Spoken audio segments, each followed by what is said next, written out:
Easy peasy മച്ചാമാരെ, അപ്പം ഞാൻ ഇന്ന് നിങ്ങളൊരു പുതിയ വീഡിയോ കാണിക്കാൻ വേണ്ടി ഒരു പുതിയ സ്ഥലത്ത് കൊണ്ടുപോകണം കേട്ടോ.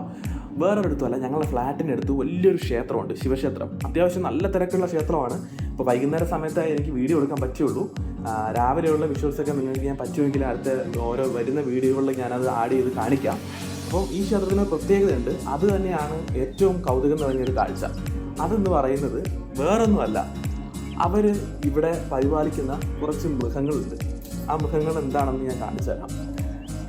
തീർച്ചയായിട്ടും നമ്മളൊരു ക്ഷേത്രത്തിനകത്ത് വളർത്താൻ പറ്റിയ മൃഗം ഇത് തന്നെ ഉണ്ടാവുള്ളൂ എന്ന് എനിക്ക് തോന്നുന്നു. പശുക്കൾ അല്ലേ, കാളകൾ, അങ്ങനെയുള്ള കുറച്ച് കാര്യങ്ങൾ. പക്ഷേ വേറൊരു ക്ഷേത്രങ്ങളിൽ ഞാൻ പോയപ്പോൾ ഇങ്ങനെയുള്ളൊരു കാഴ്ച ഞാൻ കണ്ടിട്ടില്ല. ഒന്ന് രണ്ടെണ്ണമൊക്കെ അല്ല നിൽക്കുന്ന കണ്ടിട്ടുണ്ട്. പക്ഷെ ഇത്രയും വൃത്തിയായിട്ട് പരിപാലിച്ച് ഇത്രയും കെയർ ചെയ്ത് നോക്കുന്ന ഒരു ക്ഷേത്രം ഞാൻ കണ്ടിട്ടില്ല എന്ന് തന്നെ പറയാം. അപ്പോൾ ഇത് ശ്രീകാര്യത്ത് ശ്രീ മഹാദേവ ക്ഷേത്രമാണ്. അപ്പോൾ ഇതല്ലാതെ തന്നെ ഒരു മീൻ കുളമൊക്കെ, വലിയൊരു കുളമൊക്കെ തൊട്ട് ബാക്കിലുണ്ട്. അപ്പം ഇതാണ് എനിക്ക് ഏറ്റവും പോസിറ്റീവായിട്ടുള്ള തോന്നിയൊരു കാര്യം. അപ്പോൾ ഞാൻ എൻ്റെ ഫ്രണ്ട് ഞാൻ അവിടെ പോയി ഇരിക്കുന്ന സമയത്ത് നമുക്ക് വളരെ പോസിറ്റീവായിട്ടുള്ള ഒരു ഫീലാണ് അവിടെ കിട്ടുന്നത്. അവിടെ ആ ക്ഷേത്രത്തിൻ്റെ മുമ്പിൽ ഒരു വലിയൊരു ആൽമരമുണ്ട്. മുമ്പിലല്ല, അതിനകത്തായിട്ട്. പിന്നെ ഈ പശുക്കളെ പരിപാലിക്കുന്നത് അത്ര എളുപ്പമുള്ള കാര്യമൊന്നുമല്ല. ഇതിനെ നോക്കാൻ വേണ്ടിയിട്ട് പുറത്തുനിന്ന് ഒരു അന്യദേശ തൊഴിലാളിനെ ഇവിടെ വച്ചിട്ടുണ്ട്. അദ്ദേഹവും വളരെ ക്ലീൻഡാണ്. അദ്ദേഹം നോക്കുന്ന പശുക്കളും വളരെ ക്ലീൻഡാണ്. സത്യം പറഞ്ഞാൽ നമുക്കവിടെ ഒരു കട്ടിൽ അവിടെ കിടന്ന് ഉറങ്ങാം. അത്രയും വൃത്തിയാണ്, അത്രയും ക്ലീനാണ്.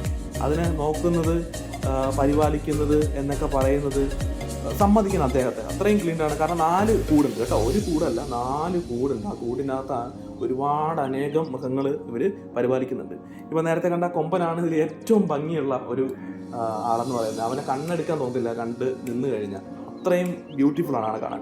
പിന്നെ ഇവരെയൊക്കെ പേരും കാര്യങ്ങളൊക്കെ ബോർഡ് എഴുതി എല്ലാ പശുക്കളുടെയും ആ കൂടിന് പുറത്തായിട്ട് ഹാങ് ചെയ്ത് വെച്ചിട്ടുണ്ട്. അപ്പോൾ നമുക്ക് അവിടെ പോയിട്ട് ഏതാണ്, എവിടെ നിന്ന പശുക്കളാണ്, ഏത് സംസ്ഥാനത്തിൽ നിന്നൊക്കെ മനസ്സിലാക്കാൻ പറ്റും. അപ്പോൾ ഒരുപാട് ആൾക്കാർ ഇതിനെ കാണാൻ വേണ്ടി വരുന്നുണ്ട്. ഇതിനകത്ത് ഇതിങ്ങനെ ഒരു ശ്രീകൃഷ്ണ ഒരു വിഗ്രഹത്തിൻ്റെ ചുറ്റുമായിട്ടാണ് ഈ കൂടിയിരിക്കുന്നത്. അപ്പം വരുന്ന ആൾക്കാരൊക്കെ ഈ പശുക്കളെയും ഇതിനെയൊക്കെ സന്ദർശിച്ചതിന് ശേഷം അവിടെ പോയിട്ട് തൊഴുതിട്ടാണ് സാധാരണ ഇറങ്ങി പോകാറ്. വളരെ പോസിറ്റീവ് ഫീലാണ്. നിങ്ങൾ വരുന്ന ഒരു ക്ഷേത്രമൊക്കെ സഞ്ചരിക്കുന്ന ഒരാളാണെങ്കിൽ നിങ്ങൾ തീർച്ചയായിട്ടും ഇവിടെ വരണം. ഇവിടെയുള്ള സ്ഥലങ്ങൾ നിങ്ങൾ എക്സ്പ്ലോർ ചെയ്യണം. ഇവിടെ വന്നിരിക്കണം. കുറേ സമയം വളരെ പോസിറ്റീവായിട്ടുള്ള ഒരു വൈബ് നിങ്ങൾക്ക് കിട്ടും എന്ന് ഞാൻ ഉറപ്പ് വരുന്നു. അപ്പോൾ ഒരു ദിവസം നിങ്ങൾ തീർച്ചയായിട്ടും വരണം. ശ്രീകാര്യത്ത് കല്ലമ്പള്ളി എന്ന് പറഞ്ഞ സ്ഥലത്ത് ശ്രീ മഹാദേവ ക്ഷേത്രമാണ്, വലിയ ക്ഷേത്രമാണ്. അപ്പോൾ നിങ്ങൾ തീർച്ചയായിട്ടും വരണം. ഞാൻ അതിനുവേണ്ടി തന്നെ നിങ്ങൾക്ക് ഞാൻ ഈ വീഡിയോ ഇട്ടത്. ഓക്കെ, എല്ലാവരും വരിക. Okay, bye bye, thank you.